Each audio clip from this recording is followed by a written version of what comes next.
Hello friends, welcome to Kavya's kitchen A to Z। आज मैं आपके साथ ये मिर्ची के पकौड़ों की रेसिपी शेयर करूंगी। रेसिपी पूरी देखने के बाद अच्छी लगी तो प्लीज़ चैनल को सब्सक्राइब कीजिए, रेसिपी को शेयर ज़रूर कीजिए। तो चलिए फ्रेंड्स, हम आगे देखेंगे इसको हमने किस तरीके से बनाया।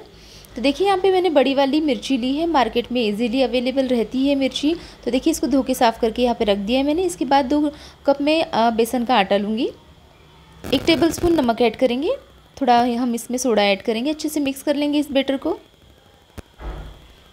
चलिए हो चुका है हमारा। तो गैस पे मैंने कढ़ाई में तेल रख दिया था, इसको मैंने अभी तक ऑन नहीं किया है गैस को। तो चलिए इसके बाद हम क्या करेंगे, तो इस बैटर में सारी मिर्चियाँ हम इसमें ऐड कर देंगे, मिक्स कर लेंगे इसे अच्छे से।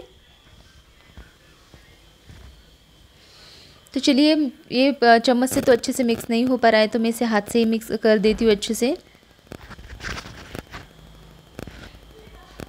चलिए उनको अच्छे से मैंने मिक्स कर दिया है। इसके बाद देखिए यहाँ पे तेल हमारा गर्म हो चुका है। मीडियम फ्लेम पर ही हमें इसको तलना है, क्योंकि हम ज़्यादा बड़ी फ्लेम करेंगे तो ये जल सकता है ऊपर से और मिर्ची अंदर से ही कच्ची रह जाएगी। इसके लिए आपको इसको मीडियम फ्लेम पे ही तलना है।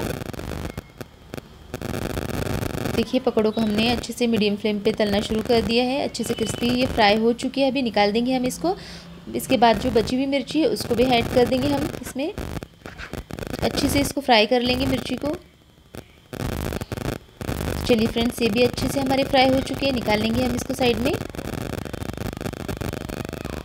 बाकी की जो मिर्ची थी उसको भी फ्राई कर लेंगे।